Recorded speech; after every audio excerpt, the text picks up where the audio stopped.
Tell me, what does Tupac Amaru Shakur mean? Okay, it means, I was named after this Inca chief from South America whose name was Tupac Amaru, but it's a lot of people named Tupac Amaru. It's like a whole tribe named Tupac Amaru. So my mom named me after this Inca chief, and I think the tribal breakdown means like intelligent warrior, something like that. But I see. he's a deep dude. He is. If I go to South America, they're gonna love me, I'm telling you. It's like you don't even want to see me. They call this place Weirdo Beach. I don't know, it ain't that weird to me. But you'll see why they call it. When you first moved to Oakland, that was your first stop in California? Right. And No. Marin City was before Marin Oakland. City? Okay. Then Oakland. Well, you left Baltimore and came to Marin City. Yes. And when you were in Baltimore, you were in a school of the performing arts. Yes. How come you didn't enroll in one when you came to California? I couldn't find one. When I came to California, and I was broke, so I had to go to a regular high school. But you eventually dropped out, right? Yeah, sure did. I didn't have enough credits. Like, everybody was about to graduate. I went into the 12th grade, was about to graduate, everything. Right before I was about to graduate, they was like, you got to come back next year and get a health credit and a physical education credit. And I was like, oh, hell no. I had just barely made it out with money coming to school and lunch money and all that. I said, I got to get paid. I got to find a way to make a living. So I dropped out, knowing that I would have graduated. It wasn't no big thing. Not to say that y'all shouldn't graduate, but for me at that particular time, it was more important that I find somewhere to live. But you did get your GED. You moved out on your own. Mm-hmm. And what did you get as far as a job is concerned? What did you do when you stopped going to school? I only had 2 jobs ever in my life. One was in Round Table Pizza. I used to make the pizza, but it was good. It was the perfect job, Tabitha, because I was hungry and I got to like eat all the toppings off people's pizza. That's why, because everything is right there. Could you imagine? I was making pizzas on the side, bringing pizzas home. I'm calling in my own deliveries. You know what I mean? Let me get 2 shrimp with everything. But that job, I lasted about a month.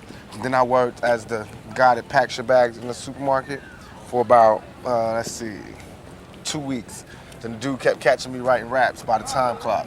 I used to be like, I'm gonna write for Instead of loading people's groceries. She could carry her own shit. So did it ever occur to you that you might be able to get scholarships to go to college, or was that just not even an issue? I always wanted to go to college, but I wanted to go to college and be comfortable. Like how people, I don't know, this might be presumptuous, but like I know a lot of people that are in college, they have their lives already okay, you know what I mean? Like someone's paying for them to go to college. They have somewhere to live. They have somewhere to live while they're going to college. You know, they get money, all that. Somebody can pay their tuition and all of that. I don't have that. And until I can have that, I can't go to college, even though I want to, because that turned me on. With all the encouragement that you got in Baltimore at the High School of Performing Arts for your acting, did it ever occur to you to come out to California and be a professional actor here when your mom moved out here? Nah, that was the last thing on my mind. When I came to California, I was broke, nowhere to stay.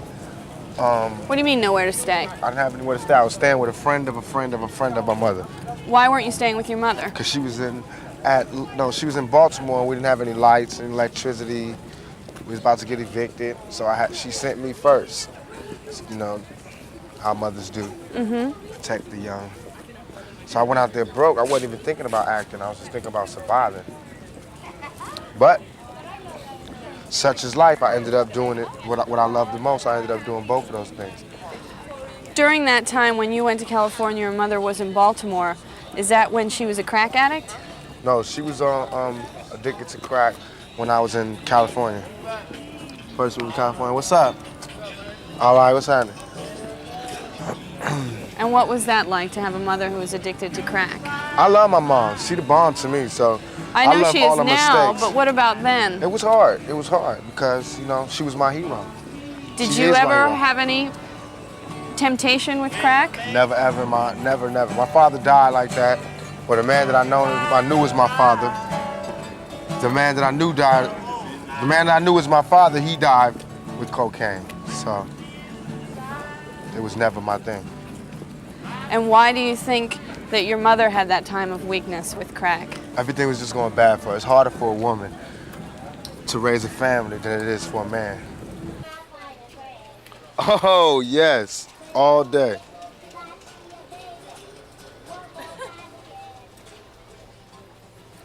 What you think? A little bit of meat?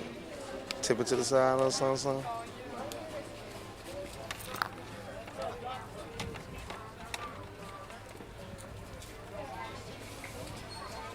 It ain't my style, they not Coutier. Give me a characterization of your childhood. How would you describe what it was like growing up? I was the total opposite of what I am right now. I was quiet, withdrawn. I read a lot. I wrote poetry. I kept a diary. I watched TV all the time. I stayed in front of a television. I went to movies. Everything. What did you do that was, I mean, it seems like going from a homeless shelter to a project or having to worry about having enough food on the table must have been very difficult. How did you deal with that? Were there any therapeutic ways for you to heal yourself? I smoked weed. I hung out with the drug dealers and the criminals, and I got... and that made you feel better? Interestingly enough, yes, because they have those same problems, and they found a way to get out of it. As a kid, this is what I was thinking. And so did you end up selling drugs also because those were your I think I tried models? I tried selling drugs for maybe 2 weeks. Then the dude was like, "Oh man, give me my drugs back," because I didn't know how to do it. I sell, somebody didn't pay me back. I'd be like, "Oh, it's okay." Smoke most of it? Yeah, no, I never smoked it. Never smoked it. I just be like, "It's okay. You don't have to pay me back." Dudes would give me their watch and say, you know, "Give me this amount for my watch." Like in your pawn shop all the Yeah, time? and I give him his watch back, and he didn't give me no money. So dude's like, "No more for you." So then the dope dealers used to just look out for me when I would come back from school. They'd just give me money and be like, "Don't get involved with this. Get out there, do your dream." So they was like my sponsors. You need to get him on film. Well, that boy say Tupac watches. Tupac watches, I got it right. You need to get him on film. Tupac watches, man. That's what they call it. Right behind you, talking about Tupac watches. No, he getting his on. You got no with the Rolos, man? No, man, I normally had that motherfucker. Oh, yeah, that's You got the real one on, huh? Yeah, no doubt, though. I'm like, you got some that shit on. These live watches, go ahead, man. How business doing? Yeah, you gotta don't take that shit. You know, you the Nah, man. man, see, I want to keep don't take them out my hand. You sell something. I don't want to mess up your thing out here. You gotta mess up that thing. Yeah. All right, then. Tupac watches, right? I got it. That boy say Tupac watches. Right here. Tupac autograph, $20. Right here, I got it. You're supposed to put I love you. Oh, I'm I love you, Crystal. How did you go from making pizza to being in Digital Underground? I used to rap everywhere. I was one of those people, man. I put my tape in the tape deck. I interrupt talks, conversations to start rapping. So I met up one person hooked me up with another person, this lady named Layla. Introduced me to Adrian Gregory, who was managing Digital Underground. He was like, "I'm gonna send you to Digital Underground, they're in the studio. You just rap for Shock G on the spot. If he like you, then I'll pick you up." And so what was your first interaction with Shock G? Was he totally impressed? Yeah, I just walked in, rapped for him. He's like, "Okay, good, you're in. Boom, boom, boom. I'll see you later." And I just left, walked out of there like, "Dag." Was he wearing that big nose thing Nah, for he it? was just chilling. He was just normal. Do you look back on those days with fondness or a little embarrassment? I look back with the greatest fondness.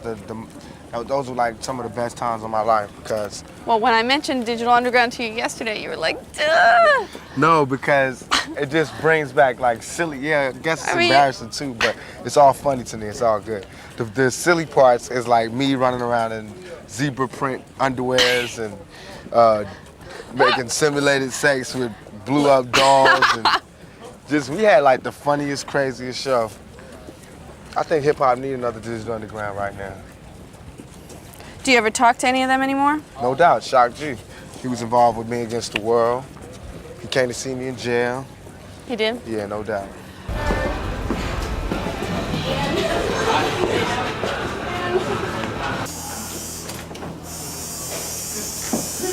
How long do you think it's gonna take? 10 minutes. Okay.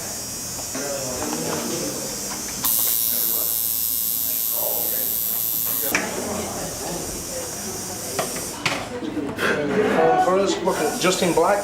Yeah. With that, look at $40 minimum charge.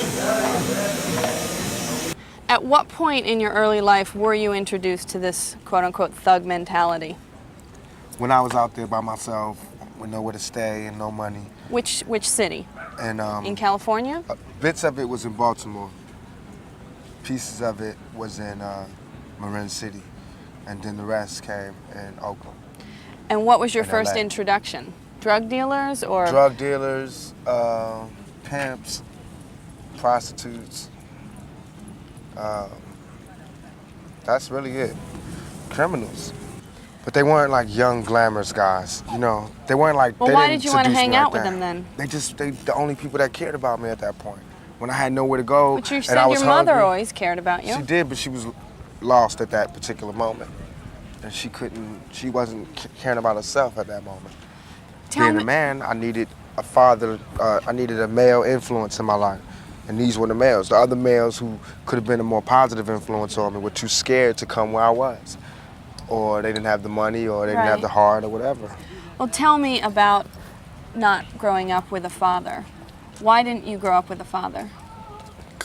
It's not just me, it's a lot of people, but I In your didn't case. because, I mean, the times that I came up and was like the late 60s, they were still having free love, you know, they was just hitting what they was hitting. And my mother got pregnant and wasn't really getting with the guy that She was got her married to pregnant. someone else at the No, time, no, she right? wasn't married. No? My mother was out just living her life. Thank you, I appreciate it.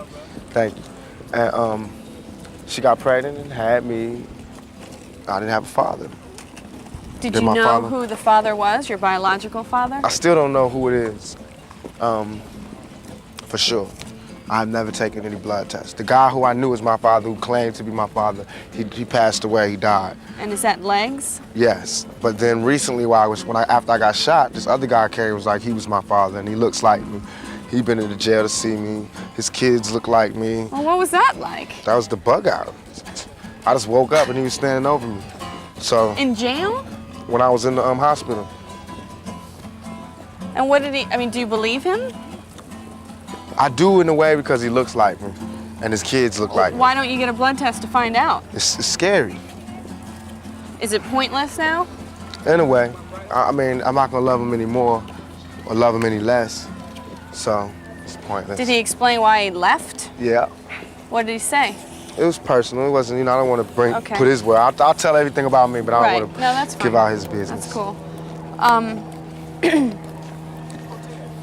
Can you tell me why you looked at legs as your father? Because the way my mom's told me was like, he didn't even care. He was like, yo, because he slept with her around the same time. So he was like, you had a kid? She was like, yeah. He came and saw me in the bed. I had a real big head when I was a little kid, same thing like right now. And he's like, oh, that's my son. No blood test, nothing. He was just like, that's my son. Took care of me, gave me money, but he was like a criminal too. He was a drug dealer out there doing his thing. And so he only came, bought me money, material things. You said that you had to go through a lot of tough times on the streets and you had to suffer a lot of abuse as a child. What Yeah. kind of specific abuse are you talking about? I'm gonna write a book and tell everything. So you're not going to tell me? Then I wouldn't mean, get are no- we talking? Then I wouldn't get no money for my pain. I'd rather write a book about it. Get paid for my You don't pain. count all those #1 albums as money for your pain? Yeah, but I want to write about it to be deeper. All right. All right. Your mother has said that Tupac is always. Your mother said Tupac has always been the person who makes up the game. Yeah. Do you know what she meant by that? I don't know what she meant, but How do you interpret it? that I puts it down. You what? I put it down. I put it down. If it's about rap music, if it's about acting, whatever, I want to get into the head seat, to the front seat. So I do what I got to do to get to the front seat. I work hard. I got to be involved. I got to excel at it. It can't be a small thing. It got to be a big thing. And I believe that I'm a natural born leader. I don't really take orders. I can take orders because I'm a good soldier, but I like to give orders. I like to say, I like to follow my own heart, but I don't like to control other people. Right. I think everybody should be the leader. Well, that's why it confuses me. It seems like those characteristics are the characteristics of somebody who would want to find out who shot them. I don't understand why you can take 5 bullets and not be doing everything in your power to find out who did it. Because I'm saying, and then what do I do? Do you not believe that there's justice? Do you not And believe then what you do I have do a when I shot? find them? And then what do I do when I find them? Press charges. But the Attempted police murder. know who shot me. And you don't believe that they're doing all they can to do that? They're not doing everything they can to do that. They know who shot me. I already know who shot me. Number one. Number two, But if it's like everybody knows who shot me. The police know who shot me. I don't if have they no know problems. who shot you, how come you don't know who shot you? Because They won't tell you? No, it's just, I don't know. That situation with me is like what comes around goes around. Karma, I believe in karma. I believe in all of that. I'm not worried about it. You know, they miss. I'm not worried about it unless they come back. All right. That's one of them. Oh, I'm gonna put in the bag for you? Yeah. All right. And by the way, no tax for you. Oh, that's okay. You know what? You my homeboy. Come in. What's up? All right, how you? Some incense, man, make me rich, man. Man, I got so many incense, I'm starting to stink. Some of it, man. All right. What's up? All right. You grew up without a father. How do you feel like your life would be different if you had grown up with a father? I'd have had some discipline. I'd have had more confidence. You seem pretty confident to me. Now I am, because now I believe that I'm my own man, and I'm a man. You know, money gave me confidence. The screams of the crowd gave me confidence. But before that, I was a shell of a man. Do you feel like one day that you'll be a good father? I think I'll be a very, very good father. Why? Because I love kids. I love the innocence. It just does something to my chest. The innocence that they have, and how they look up to you, and how you can't do no wrong to them. And I love that, man. I would do anything. I'd do damn near anything. I'd do damn near anything for them. All the kids in my life, my nieces, nephews, they get anything they want. They got the best Christmases, everything. They get whatever they want. I'm a sucker for them. But I wouldn't have any kids myself because I'm scared to bring any children into this world, especially any black children. For now For or right forever? now. Just for right now. Tell me about being raised by a mother who is a Black Panther. It was great to me because she taught me how to be more international instead of being local. And I did get some principles from her that'll always be with me. She taught me how to be community orientated.